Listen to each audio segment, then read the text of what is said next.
Hello, and thanks for joining us again. What we're going to be looking at today is how do you access your website statistics as quickly and as easily as possible within the Spark system. The simplest way to access your statistics is to use the snapshots right on the dashboard. So what we're looking at here is both the popular content and the visitors. Both of these appear right when you log in. There's absolutely nothing you have to do, and they show you the quickest snapshots within the last 2 weeks. So for example, the visitors, it shows you a week over week comparison of what's been happening with your site and how many visitors there have been. And your popular content is basically just a number in terms of what are your most popular pages that have been accessed within those 2 weeks as well.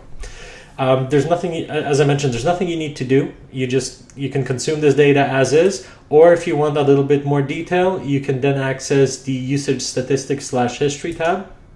And once we get here, you can see here that you can specify your own time frame that you'd like to get the statistics for. In this case, I'm going to leave it as is, just because this site is just recently launched. There's not a lot of visitor history here that the system has, so I'm just going to leave it as is. And you can sort of see, there's a spike here, and then there's an average daily traffic pattern that we have developing. That's all fine. That's good. This chart will, of course, adapt as it starts collecting a little bit more data. It will give you a lot more visual information right up front as well. The second thing we want to look at here is the location breakdown. In here we can see that the US has the most visitors to this site at this point, followed closely by Canada, Germany, France, Ukraine, and Qatar. This is not industry specific. This can be anything really. The only reason why there's a lot of US visitors coming to the site at this point is because it's been freshly launched. It's been promoted. It just happens to break down that way. But this location breakdown, even if you're getting a lot of visitors that are from where you're not expecting them, is perfectly fine. There's absolutely nothing wrong with that, because people from all over the world will stumble across your website at some point or another.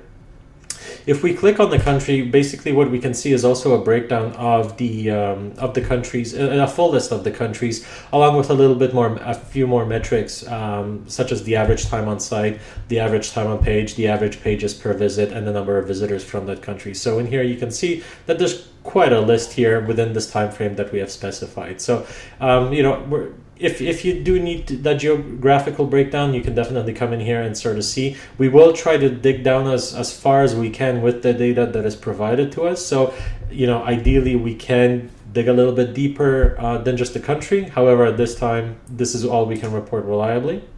That is not to say that in the future we won't be able to dig down a little bit deeper. The page breakdown, again, within the time frame, this is just the pages that have been the most popular within this time frame.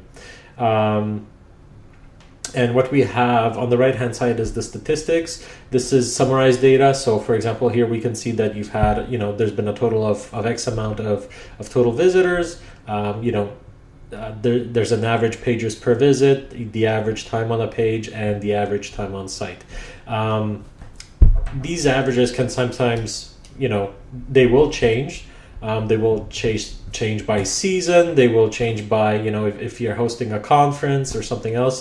So these will always change and sort of be reflective of what's going on with your association or organization.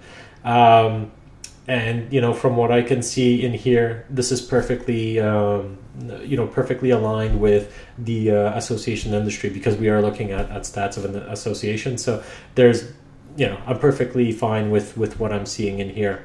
What we also have is a technology breakdown. So in here we can basically see just how are people accessing the content, and we can see there's a breakdown between desktop and mobile, and also unknown devices. And those could be those are devices not that we don't know what they are, we just haven't been able to classify them properly.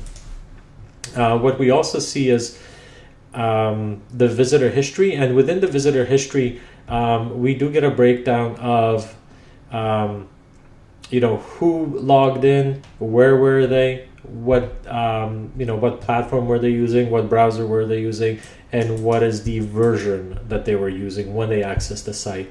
And while this may not be helpful to you, we do keep this log because it does help us whenever a client approaches us with an issue in terms of an issue that requires investigation. It allows us to try to replicate the experience as closely as possible to what a member might have reported. And I think we've covered everything for right now for the visitors or the usage statistics. If there's any tools that you feel that would be of value or helpful to you, feel free to let us know. We're always looking to make the product better for you. So yeah, feel free to shoot us that feedback off by email or reach out to us by Facebook or Twitter. Thanks.